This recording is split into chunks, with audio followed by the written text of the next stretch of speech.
Assalamualaikum, hai teman-teman. Kami dari kelompok 1 akan memaparkan problematika yang dihadapi stakeholder dan solusi yang ditawarkan dalam implementasi UBD. Berikut hasil pemaparannya. Sebelum itu kenalan dulu yuk.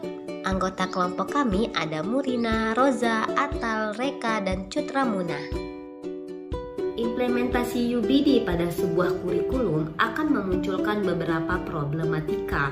Hal ini dianggap wajar karena setiap pergantian atau perubahan kurikulum pasti akan memunculkan suatu permasalahan yang harus dihadapi oleh orang-orang yang terlibat di dalam pendidikan atau yang lebih dikenal dengan nama stakeholder.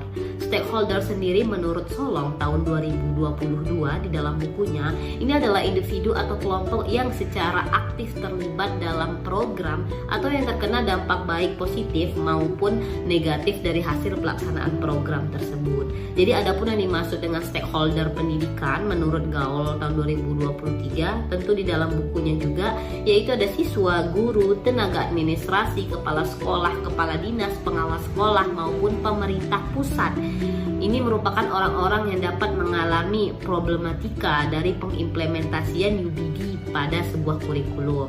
Problematika dalam implementasi UBD itu sendiri menurut Hari Wibowo ialah berbagai persoalan sulit yang dihadapi dalam proses pemberdayaan, baik yang datang dari individu atau faktor internal maupun dalam upaya pemberdayaan SDM atau guru dalam dunia pendidikan.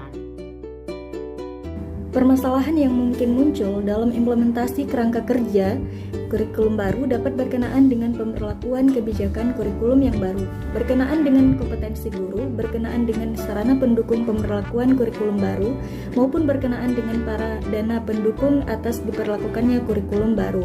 Problematika dalam penerapan UBD dapat dikelompokkan menjadi dua, yaitu faktor internal dan faktor eksternal. Faktor internal adalah faktor yang berasal dari dalam diri guru dan sekolah, antara lain kurangnya pemahaman guru terhadap UBD. UBD merupakan model pembelajaran yang kompleks dan membutuhkan pemahaman yang mendalam dari guru. Guru perlu memahami filosofi, prinsip, dan langkah-langkah penerapan UBD agar dapat menerapkannya secara efektif. Selanjutnya, kurangnya ketersediaan sumber daya. Penerapan UBD membutuhkan sumber daya yang memadai seperti waktu, tenaga, dan sarana prasarana.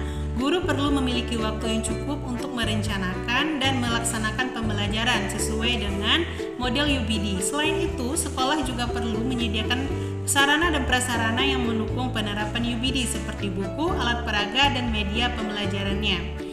Selanjutnya, kurangnya dukungan dari kepala sekolah dan pengawas kepala sekolah, dan pengawas memiliki peran penting dalam mendukung penerapan UBD di sekolah. Kepala sekolah perlu memberikan dukungan dan motivasi kepada guru untuk menerapkan UBD. Pengawas perlu memberikan bimbingan dan pendamping kepada guru dalam penerapan UBD. Nah, B, faktor eksternal. Nah, faktor eksternal di sini adalah faktor yang berasal dari luar diri guru dan sekolah. Yaitu antara lain yang pertama, kurikulum yang sering berubah. Nah, kurikulum yang sering berubah ini dapat menyebabkan guru kebingungan dalam menerapkan UBD. Nah, guru perlu menyesuaikan rencana pembelajaran dengan kurikulum yang berlaku pada saat ini. Nah, yang kedua yaitu ada sikap siswa yang pasif. Nah, sikap siswa yang pasif ini dapat menghambat penerapan UBD. Siswa perlu dilatih untuk aktif dalam pembelajaran, seperti bertanya, berdiskusi, dan menyelesaikan masalah. Nah, yang ketiga yaitu ada persepsi masyarakat yang masih tradisional. Nah, persepsi masyarakat yang masih tradisional ini memiliki persepsi bahwa guru adalah pusat pembelajaran. Nah, persepsi ini dapat menghambat penerapan UBD yang menekankan pada pembelajaran aktif dan mandiri. Solusi untuk mengatasi problematika dalam penerapan UBD. Yang pertama, peningkatan pemahaman guru terhadap UBD. Guru perlu mendapatkan pelatihan dan pendampingan dalam memahami UBD, dan pendampingan ini dapat dilakukan oleh pemerintah, lembaga pendidikan, dan juga organisasi profesi guru. Yang kedua, peningkatan ketersediaan sumber daya. Sekolah perlu menyediakan waktu, tenaga, sarana, dan prasarana yang memadai untuk mendukung penerapan UBD. Nah, yang ketiga, peningkatan dukungan dari kepala sekolah dan pengawas. Kepala sekolah dan pengawas perlu memberikan dukungan dan motivasi kepada guru untuk menerapkan UBD. Nah, yang keempat, stabilitas kurikulum. Pemerintah perlu memberikan kepastian tentang kurikulum apa yang digunakan di sekolah. Yang kelima, peningkatan keaktifan. Siswa perlu dilatih untuk lebih aktif dalam belajar melalui berbagai kegiatan seperti bertanya, berdiskusi, menyelesaikan masalah. Nah, yang terakhir, perubahan persepsi masyarakat. Masyarakat perlu diajak untuk memahami UBD dan pentingnya pembelajaran aktif dan mandiri. Thank you and see you ya.